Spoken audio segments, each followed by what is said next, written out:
What's up, everybody, and welcome to Bios3 Raw TV. I got an email today. I was conversing with a client. I'm going to leave his name out because I don't know if he wants his name... What the fuck with this camera angle? I don't know if he wants his name in the video or not. I mean, it shouldn't really matter because there's nothing bad, but just in case, we'll leave the name out. So, when you're watching this, you know I'm talking about you.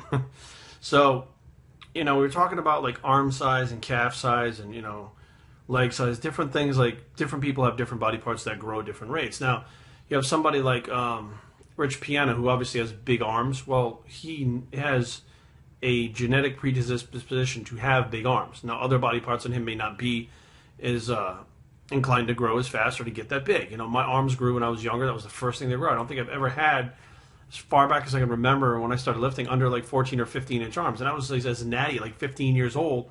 My arms were as big as my age at that time. So, and I think the smallest they've been, even dieted down, was like 18 and a half. So most guys will never even get to 18 and a half bulked out, or some guys will never even get to 18 and a half bulked out. But I've never hit the 20-inch arm mark ever, no matter how big I was.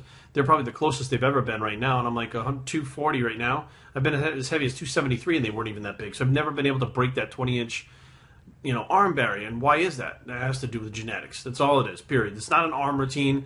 It's not a fact that I'm not recovering. It's not a fact that I'm doing something wrong. It's just not happening. It's not on the cards for whatever reason it is.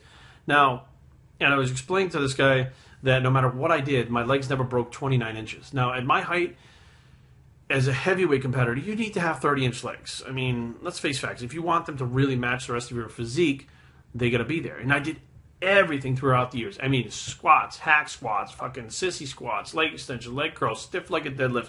You name the exercises, I've done them all. And I actually trained with Kevin Levrone. You know what I mean? A person who really obviously knows how to train to get hypertrophy going. I've done, worked with coaches like Phil Hernan, another guy, very, very smart with what he's doing. Very scientific, which, a lot of people think, oh, Jerry's a bro, but, my routines are actually very much so based on science, as much as some people would not like to think, but my legs never broke that 29-inch barrier. When I was lean, competition lean, they were even smaller than that. Why is that? What was I doing wrong? Well, nothing. Why did my arms grow? But why do my calves stay 18 inches and I don't even work them? Why? Because it's genetic. It's a genetic inclination to have that body part grow.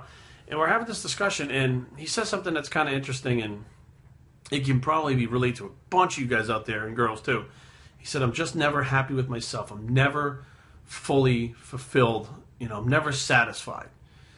And I was like, well, yeah, and you're not going to be. That's the nature of the beast. When you get involved with this thing, like many guys like myself, I think it was 135 pounds when I started training. And when I got to 145, here comes Bruno knocking the door open, making a video. When I get to, 145, I'm like, oh, 10 pounds. And I saw one of my buddies who's like 173 he wrestled, and I thought he was huge. I get to 170 something, not enough. 190, not enough. I got to 200 pounds, which was the big 200-pound mark, not enough. And it kept going up and up and up and up and up until I was 273. Still, I was like, look, I got to hit that 300-pound mark. And I'm pretty sure that, if I had ever hit it, it wouldn't have been enough. It'd been like 310, 315, 320, because heard of guys that were that big. And also, like my different weights that were going up. It was like, well, I'm curling a 60-pounder now. I got to curl an 80-pounder. I can't, not even like a 65. I got to go to 80. You're never satisfied with yourself in the gym. You're never satisfied with your physique. And I think some of that has to do with body dysmorphia. And some of that also has to do with the competitive nature and the need to improve on what you have. Now, usually people with that mindset will do very well at life in general because they're always trying to better themselves, do better. If they got an 85 on the test last month, they're going to try to get an 86 or an 89 or a 90 this month. They're always trying to be competitive with themselves and others and stuff like that to try to be better and do more. And I explained to him, he's like, well, what do I do? I'm never satisfied. And I was like, well, I don't know, because I was the same way until last year. And last year was definitely a turning point competition-wise for me because I got peeled as I could get, and at the same time I knew, there's probably a point where I can progress even more, but can I do that without hurting myself? I already tore my pec, hurt my back really bad this year where I couldn't squat. I'm a danger to myself right now, so now what do I do? So I had to take a step back and decide, this is it. You have to be satisfied with this. You just physically can't do anymore. You're breaking your body. And, some guys are like, oh, fuck that. Keep going until you just haven't broken anything yet. You haven't torn anything. You haven't broken down yet. You're not at that point yet, so you don't understand. And that's where I was.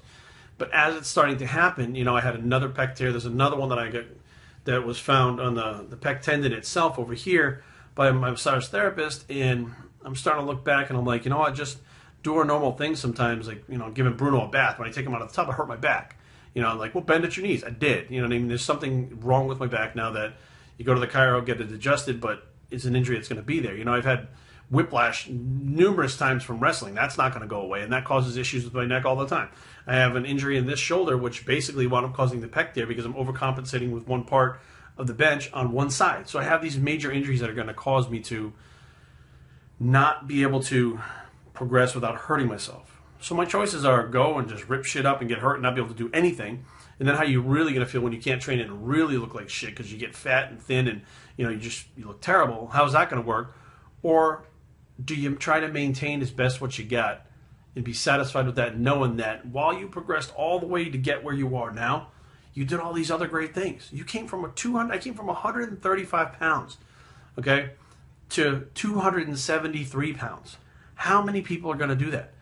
I've placed second and qualified for nationals in every weight class except the middleweight class. Well, now the welterweight class, which is a new class, but for years and years and years, it was just those classes. It was bantamweight, lightweight, middleweight, light heavy, and super heavy. Only one of them that I haven't qualified for nationals in. How many people have done that? Like, there's all these other things that you do that you don't even realize you do. And you walk in a room, and you're most of the time you're the biggest guy there, and people go, oh, you know, you look really good. What do you do for this? You know, people are admiring you. You're inspiring people, and you're doing all these things, and you never saw it the whole time because you're so concerned with that laser-like focus that you got to accomplish this one task, like a 20-inch arm. Like, what if you tear your bicep doing it? It's over at that point. So now, can you even train after that? You have to have surgery, like all these other things, like, you know. So there comes a point, and I think it's not just a point of maturity, which I do think maturity has something to do with it, but I think there comes a point of acceptance, which is important. Now, it's just like anything else, like any other loss, like you have a funeral, a divorce, you know, your dog runs away, whatever it is, there's like a point of, you know, shock, a point of anger, a point of frustration, then finally, after you go through the whole quote-unquote grieving process, is a point of acceptance. And I think that's the same thing with progressing in bodybuilding, too. I think that you get to a point where you're like, oh my God, what am I going to do? I got to train. I can't do this. My pecs ripped. Oh my God, I can't. You know, that's the shock. Then you get pissed off. You're like, I can't train. This is so friggin' aggravating. You're frustrated. You're pissed off. And then you got to sit back and go, fuck, and I can't do this anymore. What am I going to do? I can't. Like, you know, you're grieving. You're sad because you can't do it. And finally you just say, you know what? It's more frustrating to sit here and bitch about it and complain about it and let it weigh on me than it is to actually let it go and accept the fact that time moves on, and this means that one chapter is closed and there's another chapter opening. So what is this new chapter? And all of a sudden that starts to get interesting, and you're like, You know, for me, the new chapter was Bios3 training.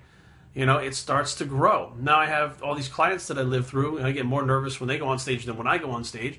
I have this YouTube community now that is full of all sorts of great people like Big J Extreme Fitness, Furious Pete, Mark Lobliner, you know, Stephen Campbell, Jason Blaha, all these people that are around me that are, you know, great support, and they're doing things that are great, and I'm getting to watch them, and we're all still involved in the fitness industry, and, you know, it's a new chapter of life. So, you know, and then of course I have Kari, who's a national level competitor who's just barely inching away from that pro card the last couple of years, you know, like I'm living through her. So there's definitely other things to look into and to do and to start to kind of focus on other things and take that drive that's in that one thing that you've been doing all along, trying to gain that one goal, and say, okay, that goal's not going to happen because it can't happen because something has happened that forbids that to happen.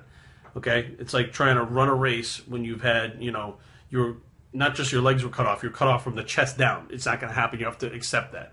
Once that acceptance happens, things start to change. Your train of thought starts to change, and then you truly sit back and see what you've accomplished in that time. Bios3training@gmail.com. Leave comments down below, but don't fight. www.bios3training.com is the blog, and where this is the acceptance bicep, and we're out.